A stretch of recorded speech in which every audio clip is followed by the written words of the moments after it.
All right, everyone, turn to Job chapter 10.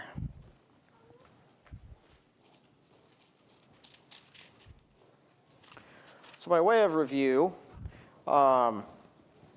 the last place we left off in the debate, Bildad, who's one of Job's friends, came at him with a very aggressive accusation that did not last very long and seemed pretty emotionally charged. Accused Job of hypocrisy and open wickedness, claimed that his children did something that caused them to deserve to die, and that's why God killed them, so he had no right to be upset about it. In Job's response, he mostly ignored these assertions so far and began kind of a lengthy tirade against God's position in relation to himself. Essentially what he stated was it's unfair for God to try or punish men since he's so much higher than them. They can't argue back against him. They can't come to him in any sort of agreement. And of course, this is blasphemous. First, it's asserting that God is not a fair judge of men. It's also illogical, because if God is righteous and Job is acknowledging, even if I could argue against him, it wouldn't matter because he'd always win every argument, well then that means you do deserve whatever evil he's doing to you. It's a completely illogical standpoint. But Job's response seems emotional as well. He pretty much ignores what Bildad said for the most part. But that was the first chapter, chapter 9 of his response. And now we are in chapter 10, where Job continues. This foolishness does not end with chapter 9. He gets worse in this chapter. So he says, "My soul is weary of my life. I will leave my complaint upon myself. I will speak in the bitterness of my soul. I will say unto God, do not condemn me. Show me wherefore thou contendest with me. Is it good unto thee that thou shouldest oppress, that thou shouldest despise the work of thine hands, and shine upon the counsel of the wicked? Hast thou eyes of flesh? Or foreseest thou as man seeth? Or are thy days as the days of man? Are thy years as man's days? That thou inquirest after mine iniquity, and searchest after my sin? Thou knowest that I am not wicked, and there is none that can deliver out of thine hand. Thine hands have made me and fashioned me together round about, yet thou dost destroy me. Remember, I beseech thee, that thou hast made me as the clay, and wilt thou bring me into dust again? Hast thou not poured me out as milk, and curdled me like cheese? Thou hast clothed me with skin and flesh, and hast fenced me with bones and sinews. Thou hast granted me life and favor, and thy visitation hath preserved my spirit. And these things hast thou hid in thine heart. I know that this is with thee. If I sin, then thou markest me, and thou wilt not acquit me from mine iniquity. If I be wicked, woe unto me. And if I be righteous, yet will I not lift up my head. I am full of confusion. Therefore see thou mine affliction. For it increaseth. Thou huntest me as a fierce lion, and again thou showest thyself marvelous upon me. Thou renewest thy witness against me, and increasest thine indignation upon me. Changes and war are against me. Wherefore then hast thou brought me forth out of the womb? Oh, that I had given up the ghost, and no eye had seen me. I should have been as though I had not been. I should have been carried from the womb to the grave. Are not my days few? Cease then, and let me alone, that I may take comfort a little. Before I go, whence I shall not return, even to the land of darkness and the shadow of death. A land of darkness, as darkness itself, and of the shadow of death, without any order, and where the light is as darkness." So the end part of that is the same sort of despair that we've seen Job give into as per normal, and he shows some reverence to God there. But the first part is a lot like what he had said before, essentially accusing God of treating him unfairly, of not being righteous. So he states in verse 1 that he just wants to die. His soul is weary of life. And because of that, he decides he's just going to speak in his emotion and his bitterness, his outrage. He's just going to start talking. Now, we as humans can understand when people sort of get into one of those moods, and we can go easy on them about it. God does not take that excuse. We're to rein in our emotions if we're his people. We're not supposed to use those as a cover for when we act out of turn. Job knew better than this, but he decided to give in to his emotion anyway because he'd been through a lot and his friends were making him more angry. Now, he states that he's going to argue with God and demand an answer for why this is happening. I will say unto God, do not condemn me. Show me wherefore thou contendest with me. Now, this is a foolish thing for anyone to say. You ask God to start pointing out why he has a reason to judge you. The reasons are innumerable. And Job apparently thought that there wasn't going to be anything that could be pointed at. He definitely didn't think he was sinlessly perfect. He said that before. But he thought that because he sacrificed for his sin and asked God for forgiveness, that meant there would be no consequences for it on this world. That seems to be at least where he's coming from, and his friends all thought the same thing. So what he's trying to assert is he's sinless now because he's already sacrificed for the sin. That means that sin is no longer applied to his account. It is true that his soul is saved, but that's not because of the sacrifices. The sacrifices are done because his soul is saved. The sacrifices don't do anything, not really. It's the Lord's sacrifice that matters.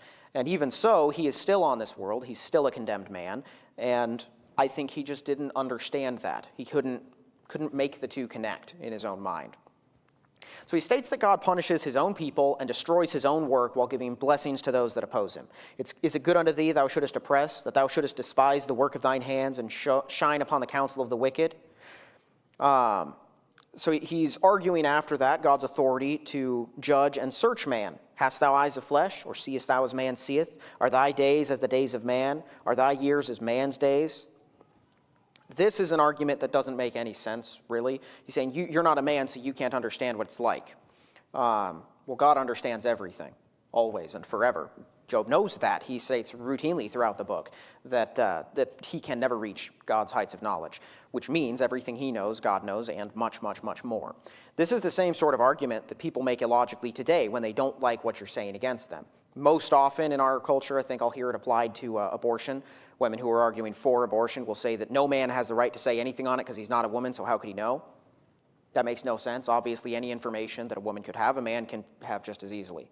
You might not know exact feelings, but those are irrelevant in the context. It's the same thing here. Job's feelings don't matter. It's about what he's done, and it's about what God has the right to do. None of that has to do with feeling. And I think he knows that. He's just, he's very emotional. The right attitude to have towards God in these situations is Psalm 139, 23 to 24. Which, turn there.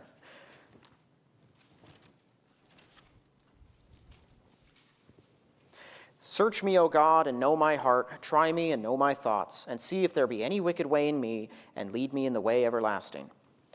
We're not supposed to get angry that God is trying us and call him unfair. We should want him to, because he's going to spot the things that we can't. He's the only one who can infallibly do that. We should appreciate that aspect to him, not resent it. Now, Job continues in verse 7. He says, Thou knowest that I am not wicked. Now, this, I'm not trying to rag on Job. I'm not trying to show disrespect where it's not due. But this is either absolute foolishness on his part, which is very out of character, or it's simply deceptive. It's a lie. It's something that he knows is absolutely not true. He is wicked by any measure. He stated that just a chapter or two ago, where he called himself a sinner. So he's contradicting himself at this point. Again, this could just be out of emotion. He's just speaking without even thinking, which isn't wise, but that also seems out of character. Generally, his words are pretty carefully measured throughout the entire book. He charges God with folly. Thine hands have made me and fashioned me together round about, yet thou dost destroy me. Remember, I beseech thee, that thou hast made me as the clay, and wilt thou bring me into dust again? Hast thou not poured me out as milk, and curdled me like cheese? Thou hast clothed me with skin and flesh, and hast fenced me with bones and sinews. Thou hast granted me life and favor, and thy visitation hath preserved my spirit. So he's saying, you gave me all this stuff, and now you're tearing me down for no reason. Essentially, he's saying, you have no reason to do that. What you're doing doesn't make sense. Again, a foolish thing to say to God. Everything God does makes sense. He wouldn't do it if it didn't. Just because we don't have the reason doesn't mean there isn't one. He's applying his own mind to God's actions, and he's speaking things that he should not because of that. After that, however, he turns a bit to humility. He says, If I be wicked, woe unto me. If I be righteous, yet will I not lift up my head. I am full of confusion, therefore see thou mine affliction. And he says in verse 14, If I sin, then thou markest me, thou wilt not acquit me from mine iniquity. Now, what he's essentially saying here is that when he sins, and he knows that he does, God is not forgiving the sin like he said he would if it was sacrificed. Instead, God is marking him like you would against a doe that you were hunting in the woods, marking him as the target and aggressively searching after him. In verse 15, he's saying, Woe unto me, because I'll be destroyed if I'm wicked. And if he's righteous, he's saying he won't even lift up his head, because that just put a target on him. He says he's full of confusion. He doesn't understand why this is happening, and that much is clear. There's nothing wrong with being confused, with not understanding. We say in the Bible that we don't understand things all the time. It is wrong, however, to, when you admit that you're full of confusion, try to find an answer that you're incapable of finding, which is what Job is doing.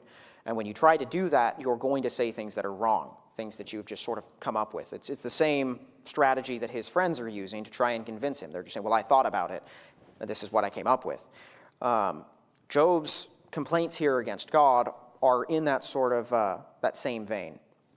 In verse 16, he says, "For it increaseth. Thou huntest me as a fierce lion, and again thou showest thyself marvelous upon me. Thou renewest thy witness against me, and increasest thine indignation upon me. Changes and war are against me." So his affliction is getting worse. He's comparing God to a wild animal, an angry prosecutor, and an army that's trying to hurt him for no reason and only gets more aggressive and damaging as time goes on. He's saying that none of this is getting better. His sickness is not abating. It doesn't look like things are looking up. Every day just seems to be more painful, less pleasant. More people are hating him. He's losing more of what little he has, and it seems like it's just constantly getting worse. There were probably things he could have appreciated in this time. He's still alive. That is something to appreciate. That means that he was getting food from somewhere, even if it wasn't pleasant. That is something to appreciate. But his mind was closed to any of that. He wasn't focused on the things that he still had. He had fallen into despair and was instead focused on the things he had lost. We have to be careful never to do this, because loss can come upon any of us at any time, because God is sovereign and he can do that as he wishes. Part of this is a picture of what not to think in these situations. We shouldn't think about the things that we've lost and seek an answer. Understand that God has all of the answers, that he's always doing what's best for you, and that he will never do something that's wrong. He's not going to hurt you through that. In verse 18, Job again states that his life is pointless. We've seen him say this before. "Wherefore then hast thou brought me forth out of the womb? Oh, that I had given up the ghost, and no eye had seen me. I should have been as though I had not been. I should have been carried from the womb to the grave." He's stating that his life has no purpose. Everything he's accomplished has come to naught. Everything he built is gone. His whole family's dead, and no one cares about him anymore. So what was even the point of his birth? Why did God even let him live? Now, I've stated before, the very idea of questioning God's reason for bringing you into the world is folly. But Job also had tangible things that he did produce. His children, first of all, were all saved. That's pretty clear from the context. That means that they're all in heaven. That's 10 souls that wouldn't have been in heaven if it weren't for his life. It's also very likely that there were plenty of people in Uz that were also saved because of his testimony. I mean, he got to this position of great power and wealth in the area, and he was completely opposed to the pagan, idolatrous world system that the devil has set up. That means that a lot of people around him are like-minded. Now, that could be coincidental. Job is the way that he is as a result of that, but it could also very well be everyone else is that way because of Job. Whatever the case, it's almost certain, especially given how his friends talk about him comforting and counseling people in the past, that he's aided other people in their lives and likely brought them to the point of salvation. So his life has not been pointless, even if he wasn't remembered after he died and he had no family and no line afterwards. It still would have been a very great and valuable life. But once again, he's not looking at the things that he has or the things that he's accomplished. He's just focused on what he's lost. It says, "Are not my days few? Cease then and let me alone, that I may take comfort a little. Before I go whence I shall not return, even to the land of darkness and the shadow of death, a land of darkness as darkness itself, and of the shadow of death without any order, and where the light is as darkness." So he just wants everything to be over. He's not even at this point looking forward to heaven, or paradise, even though I'm certain that he knew paradise was following after death. He didn't care. He just wanted it to be over. He just wanted peace and quiet. There's nothing that can be comforting, nothing of God's that can be comforting to someone who is proud and rebellious in spirit. Job was not a rebel all the time. That much is very clear. God has high praise for him. But this attitude is proud and it is rebellious. It leads to despair because when things go wrong, you have nowhere to turn. Pride and rebellion are diametrically opposed to God's plans and systems. And so if that's the attitude that you're going to have, then you're not going to take comfort in anything that he promises you. It's why someone who's unsaved has no interest in heaven. When you tell them what heaven's really about, that it's about God and not about them, they lose all interest in it. They'd rather just not go there. That's because when we are in our own flesh, when we're in our spirit, that's all we can think about is ourselves. And that's all that Job is focused on right now. It's himself, how this all affects him, why he doesn't have the answers, why he's being punished. Instead, his mind should be on God, why God might be doing this, what God's plans are for him. But that's not what he's thinking about. It's all about him, and that's led him to a very, very dark place. Now, in Romans 5, 3 through 8, we can see very clearly that the bad things that happen to us are done for our benefit. And there's cause to glory in 2 Corinthians 12, 7 through 10, because it's only in troubles and trials where we can grow into the people that God wants us to be. These trials have a purpose. They're not just here for God to hurt us and laugh at us as we're in pain. He doesn't do that to his children. He does it to either chastise sin out of you or grow you in faith to him. Both of those are things that we should rejoice for. Paul tells us to glory in our afflictions, because that means that you are getting closer to God if you take them the way that you're supposed to. If you don't, this is where it leads, because we know that troubles will come upon us. So in chapter 11, now we get the first discourse of Zophar, which is the last of Job's friends who has not yet spoken. Zophar very aggressively attacks Job and his arguments. Then answered Zophar the Naamathite and said, "Should not the multitude of words be answered? And should a man full of talk be justified? Should thy lies make men hold their peace? And when thou mockest, shall no man make thee ashamed?" So essentially, he's saying that what Job has been saying is wordy, it's substanceless, and it's deceptive. And so he's going to respond to it. This is a very aggressive thing for a friend to say to someone that they came to comfort. Even if a lot of the things that Job said were foolish and were wrong, it still probably isn't the best way to make the situation any better. He has not responded well to what his friends have said so far, and they are simply getting more emotional and more angry as time goes on, as we saw with what Bildad said in just a few chapters ago. It says, "For thou hast said, my doctrine is pure, and I am clean in thine eyes. But oh, that God would speak and open his lips against thee." So Zophar says that Job claims he's pure. Now, I read several commentators while going through all of this, and pretty much all of them say that this is a slander against Job, that Job said nothing of the like, but he did. In verse 7 of just the last chapter, he didn't call himself pure. He said, "Thou knowest that I am not wicked." And Zophar is just drawing that to its logical conclusion. If you're not wicked, then that means you're pure. That means you don't deserve this. And Zophar's point is, well, you absolutely do, and we all know that. Zophar is not using him word for word, but that'd be arguing over semantics. He's taking Job's point and taking it to its logical conclusion. Now, he also wishes God to answer this assertion, and he says why in verse 6, that he would show thee the secrets of wisdom, that they are double to that which is. Know, therefore, that God exacteth of thee less than thine iniquity deserveth. So he's saying that he wants God to answer because God would reveal all the things that Job doesn't know. He'd show him just how little he knows about what's going on and why his attitude towards all this is wrong. And then he tells Job that he is punished far less than he deserves. Now, this is true. I've stated this before as we've been going through this, that everything short of hellfire that we get in this life is a mercy. It's grace from God that we have even a moment to draw breath on this world the moment we commit a sin. So Zophar is correct that he's being given less than his iniquity deserves. However, Zophar's purpose in saying that is to try to say you are actively committing horrible sins against people that you need to repent of. His words are true, but his purpose behind them is incorrect. He's presenting a united front, the way that, in the same vein that his other friends have stated against Job, and we'll see that pretty shortly. In verses 7 to 10, Zophar describes some attributes of God. "Canst thou by searching find out God? Canst thou find out the Almighty unto perfection? It is as high as heaven. What canst thou do? Deeper than hell. What canst thou know? The measure thereof is longer than the earth and broader than the sea. If he cut off and shut up or gather together, then who can hinder him? For he knoweth vain men. He seeth wickedness also. Will he not then consider it?" So he's saying if he's asserting God can't be understood by men. There's nothing you can do. He is as impossible to grasp as the vastness of the ocean or the earth, which as much as you can look at it on a map and say that you understand it, you just go try to cross the ocean, try to keep a track of all of it. It's really, really big, and it does defy human understanding. We like to put numbers on things and pretend that means that we understand them, but we don't. You'll hear scientists try to talk about how big space is, how fast it's expanding, how many stars they think are in there. But those numbers don't really have a meaning. I mean, if you say, we know that there's 140 trillion stars in space, what does that mean? What does that even look like? I mean, you look up at the night sky and you can't even take in a small fraction of it without sort of exhausting the limits of your own eyes and mind. And the closer you look at every little piece of it, the more complex it gets. Zophar's point is God created all of this. And if he created all of it, that means he understands it all. And it's all so far beyond humanity that there's nothing you can do to understand him. Now, this is all very true, but it sort of, belies what Zophar and his friends really think. If he truly believes this about God, then he would not have presented a united front with Eliphaz and Bildad, asserting this is what God does in response to what men do 100% of the time, that they stated without any divine revelation short of a dream that Eliphaz had.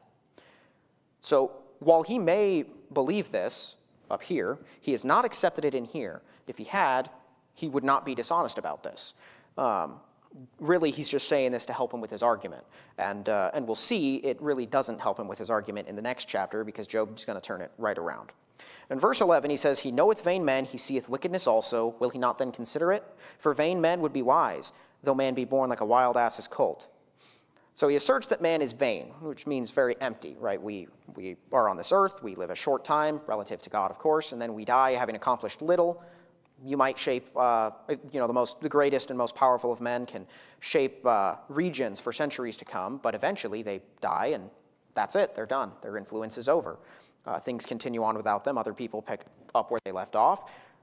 And by man's view, it's pretty vain. I mean, that's why great men that we call great in history, who conquer great nations and stuff, they always do it in search of a legacy. They try to leave as many children behind as possible, leave a strong lineage that'll carry on a throne afterwards, and try to be remembered in as many history books as possible. And it's because to the unsaved man, that's the only kind of immortality that you get. All that you can have is people remembering your name. That's, of course, vain. What difference is it going to make if you're in hell? Who's on the throne, what people know about you, who's saying your name? You're not going to know. It's not going to matter. Zophar is saying that man is completely vain, that his life is essentially meaningless. And he's saying that God recognizes the wickedness that man does. He states that vain men would be wise, though man be born like a wild ass's colt. Now, what this means is vain men will think themselves wise. They'll think that they are wise, intelligent men, even though we're essentially wild animals. While compared to God, our knowledge is, of course, it's nothing. It's completely down in the dumps. It's empty before him. It is not true that that's really how men are. God made men to use the world. He gave us wisdom and knowledge enough to shape great things about it. You don't have the sort of impact on things that God does because how could you? You're just a man. But man has done incredible things with this world, and that's because of the wisdom, understanding, and knowledge that God gave them, things that animals simply cannot do. I mean, the best that you'll see animals do is someone will say that the animals figured out how to use a tool because a monkey sticks a stick into an ant nest and takes it out and there's ants on it and it eats them. They'll call that a tool. By comparison, man created modern corn or maize from common field grass. It's genetically indistinguishable, and we did that just by selective breeding and hard work over the course of generations. That's an incredible thing. Something you would probably assume was just a standard plant God created at the beginning of the world is essentially an invention of man because God gave them the capability to do that. Zophar is selling men a bit short here. It's true that compared to God, we're nothing, but we are still far more than some people like to think that men are. One of the commentaries I was reading is by a Calvinist, and he sort of agrees with this idea because Calvinists have a very low opinion of mankind. Now, while it's true that none of us have any eternal value outside of God, it's not true that man is good for nothing. Man was put here for a reason. We're good for plenty if we'll actually do what God put us here to do, which is more than just his work in the church. I mean, that's our primary job in this age, but we are also to work, to have children, to make the earth a better place. Those are things that he put us here to do. And those are important things animals don't do if they're left to their own devices. Now, he goes on, Zophar does, to encourage Job in the same way that his friends did. If thou prepare thine heart and stretch out thine hand towards him, if iniquity be in thine heart, or in thy hand, put it far away, and let not wickedness dwell in thy tabernacles. For then shalt thou lift up thy face without spot. Yea, thou shalt be steadfast, and shalt not fear, because thou shalt forget thy misery, and remember it as waters that pass away. So he's doing the same thing that, Eliphaz stated this at the end of his discourse, where he went through this long list of the great things that Job will have. He'll have all his children back, his wife back, his home back, his status back. No one will mock him anymore. And it was all very encouraging until the last part of it, where he stated, if you repent. And it's essentially what Zophar is saying as well. He's trying to encourage him, but it's all based on a premise that Job knows is false. Everything Job could do, he has already done. That's why he's in despair, is because he sacrificed, he repented, he's asked God for help, and his troubles are still not over. And he just doesn't understand why. They're assuming that he's not doing that everything he's been doing is putting on a show, and that he is committing open sin. Job has, of course, already stated, why would I argue with you if that's what I'm doing? I wouldn't care. But they're not going to accept that. I think, as I've stated before, part of that is probably their fear. They're worried that if this isn't because of open and notorious sin, that means it can happen to them, and they don't want it to happen to them. So they're trying to do whatever they can to convince themselves that this is a uniquely Job problem and they're okay. That's, of course, not true. And Job's not going to take it lying down. He claims that the wicked live essentially without any hope. In verse 20, Zophar states, "The eyes of the wicked shall fail, and they shall not escape, and their hope shall be as the giving up of the ghost." This isn't really true. Their end is empty, that's true, but he's talking about their life here on earth. Plenty of wicked men look forward to long lives of luxury. Like I stated before, Genghis Khan lived well into his 80s after slaughtering, hundreds of thousands, torching entire villages. He murdered babies for fun. He was one of the worst human beings that's ever lived, reshaped an entire, really like 2 or 3 continents all at the same time. And then he died peacefully in his bed, handing the throne to his son in his 80s. So his life wasn't one of difficulty and lack of hope that then just suddenly was cut off quickly. He lived a long, luxurious, sumptuous life. It was difficult at first, but once his empire was established, he did live in luxury. Even prior to that, he was still the one in charge of the tribe, so relative to the others, he lived in luxury. And that's the way that mighty men of the world often live. Very few of them get their comeuppance in this life, and the ones that do often get it pretty late in their life, after they've done a lot of damage and lived in luxury a long time. This is an assertion that Zophar stated before, or not Zophar, that Bildad and Eliphaz have stated before, that the wicked don't prosper in this world. That's, of course, not true. He continues, "Thine age shall be clearer than the noonday, thou shalt shine forth, thou shalt be as the morning, and thou shalt be secure because there is hope. Yea, thou shalt dig about thee, and thou shalt take thy rest in safety. Also thou shalt lie down, and none shall make thee afraid. Yea, many shall make sweet unto thee." So I think that what he's talking about with thine age shall be clearer than the noonday, he's saying the wears that have happened to your body, you look a lot worse than you actually are because of all the sickness and things, but that'll pass, and you'll be a lot better. And he's stating that he's going to be secure. There's going to be hope. He's going to rest in safety. There will be no problems, and no one will hurt him. He has no right to try and assert that that's a real thing that's going to happen. That does happen for Job. He does have peace for the rest of his life. But Zophar doesn't know that. And his assertions as to why that'll happen are also false. Even if Job was committing sin, and that's why this happened to him, and he repented of it, and somehow got everything back, there's no guarantee that this would not happen again, because God's sovereign, and he can do that as he wills. Once again, I think this is just his friends trying to come up with an answer that satisfies their own minds. Now, Job's response is a very lengthy speech. It goes on for 5 or 6 chapters. We're not going to cover it all tonight.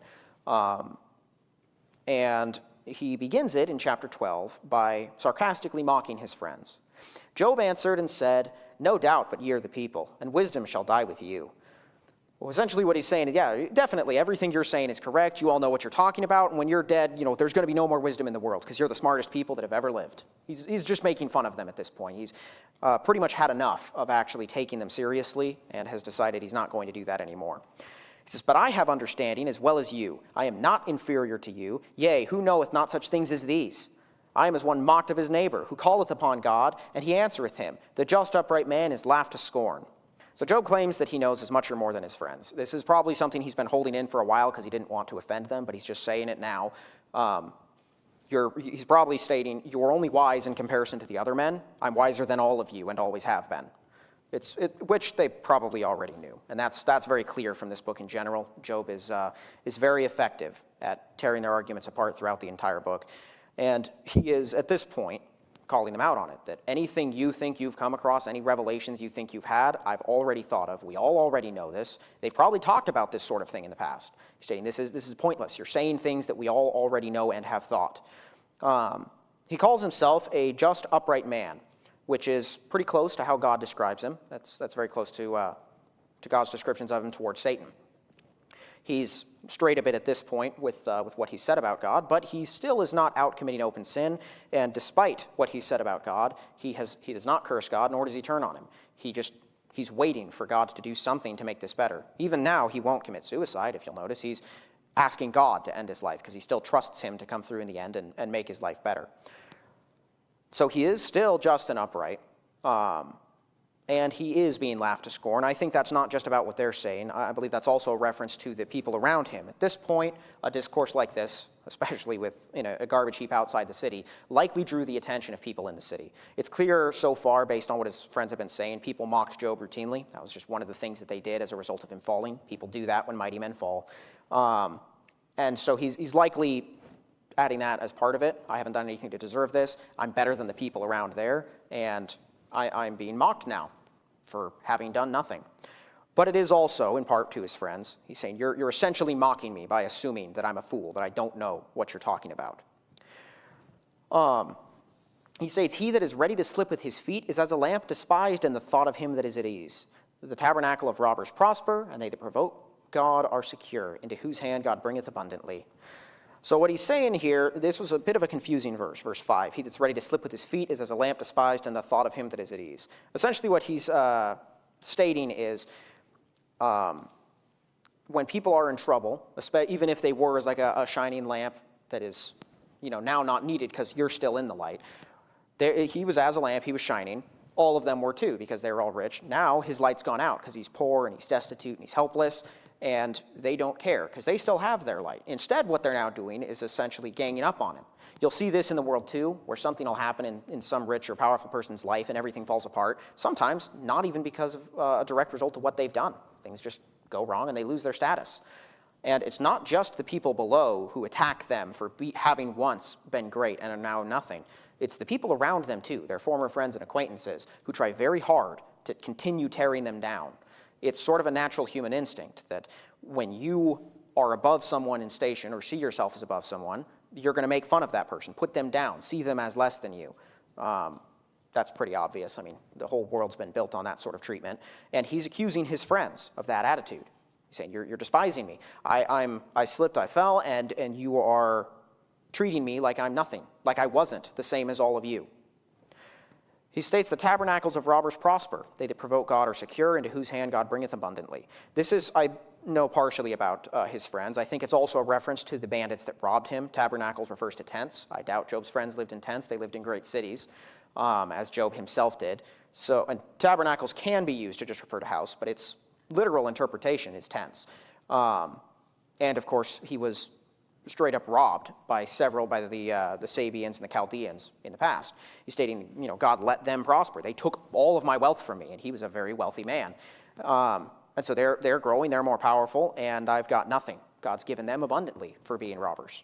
This is also blasphemy against God. He's stating that God is, again, treating him unfairly and giving things to people who don't deserve it, which is not where you want to be.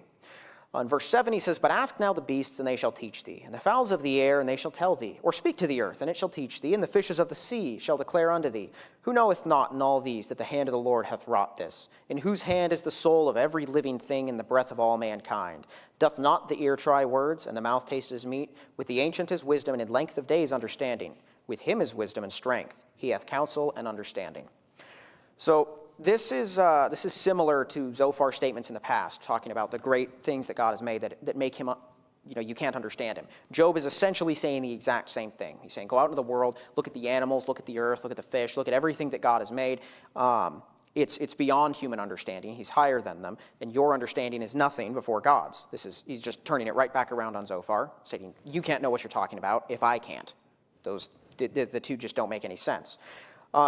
In verse 12, he states, with the ancient is wisdom, and in length of days understanding. He's saying that, men, they gain more wisdom and understanding as they get older. The longer that they live, they learn more. But in verse 13, with him is wisdom and strength. He hath counsel and understanding.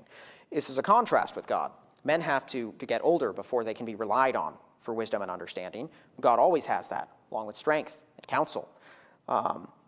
He's stating in this that God is higher than men. Verses 14 and 15 are interesting. Behold, he breaketh down, and it cannot be built again. He shutteth up a man, and there can be no opening. Behold, he withholdeth the waters, and they dry up. Also he sendeth them out, and they overturn the earth. So everyone turn over to chapter 7 of Genesis, because this appears to be a direct reference to specific events related to Noah at the time of the flood.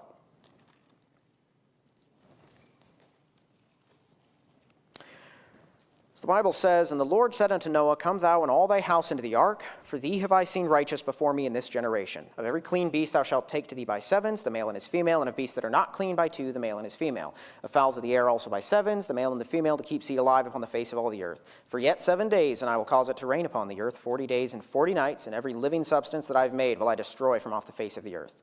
And Noah did according to all that the Lord commanded him. And Noah was 600 years old when the flood of waters was upon the earth. And Noah went in, and his sons and his wife and his sons' wives with him into the ark, because of the waters of the flood.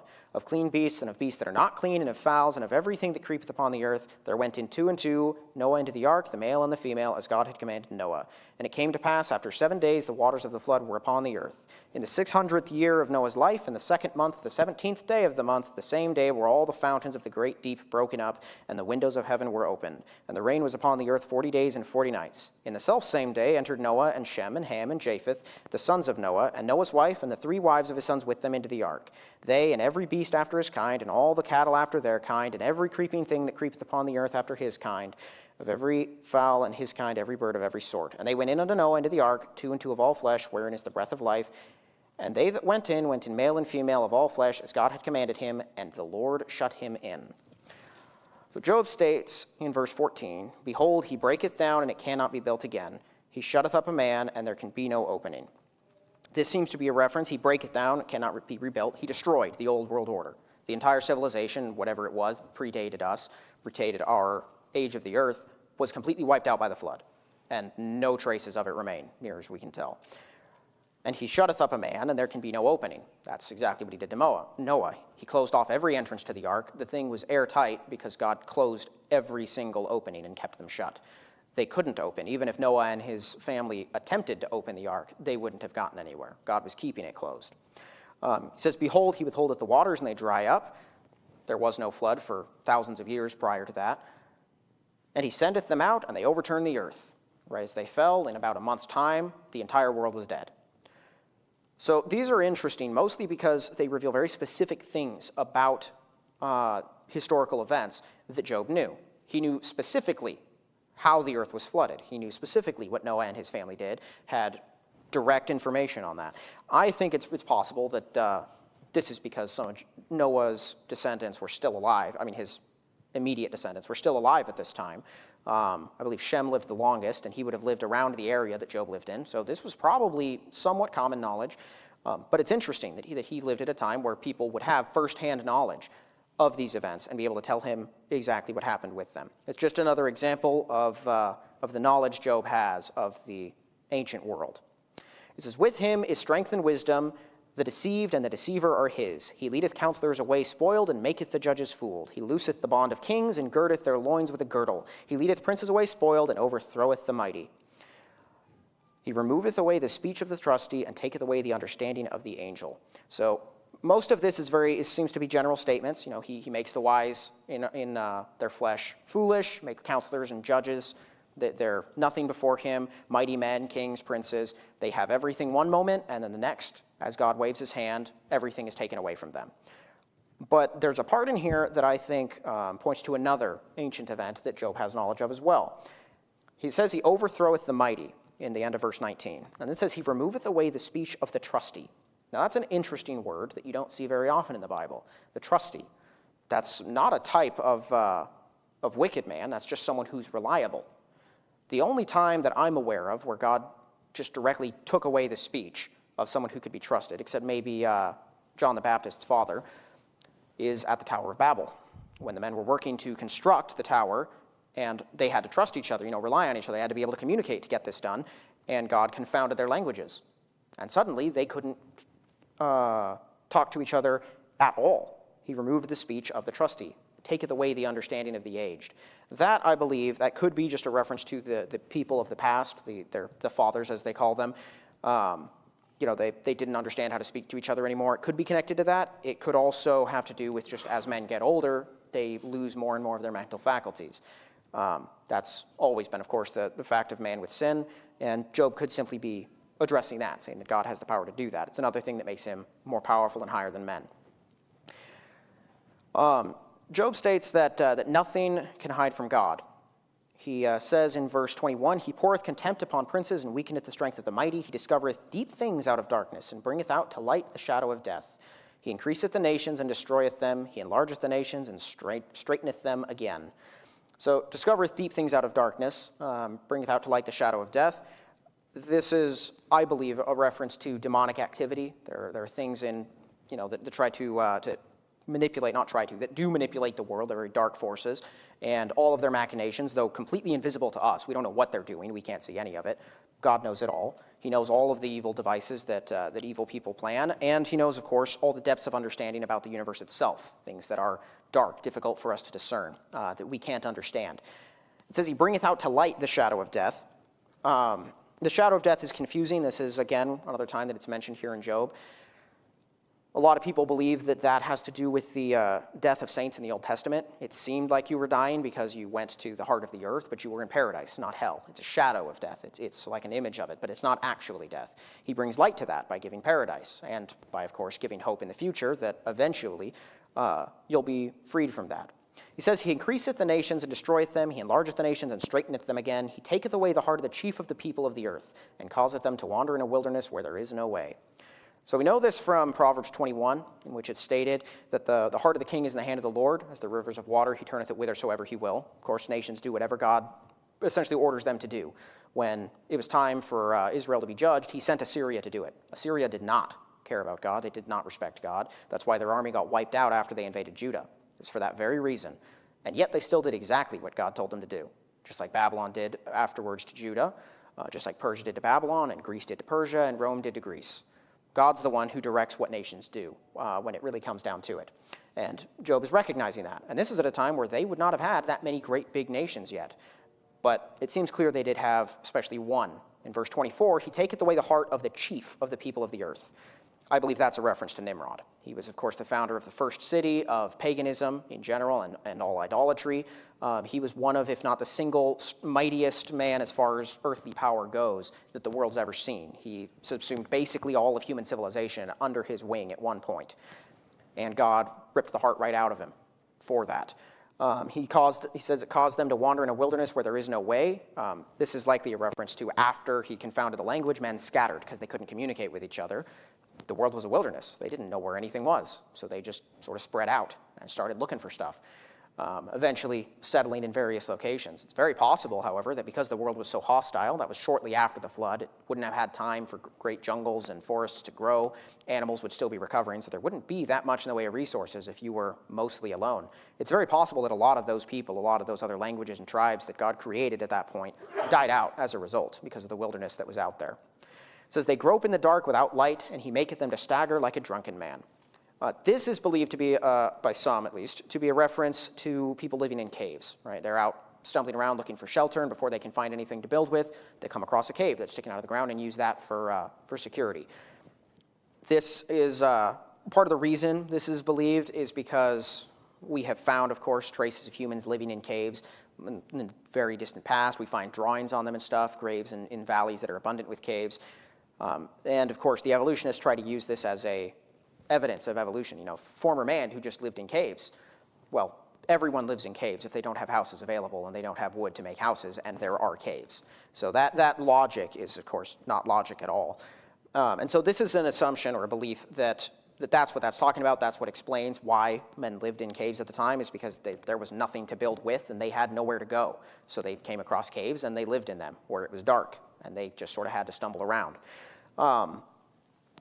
It's important to note that the so-called cavemen that evolutionists use as evidence for what they say, apart from being logically inconsistent, they will assert that there are great skeletal differences between the cavemen and modern men.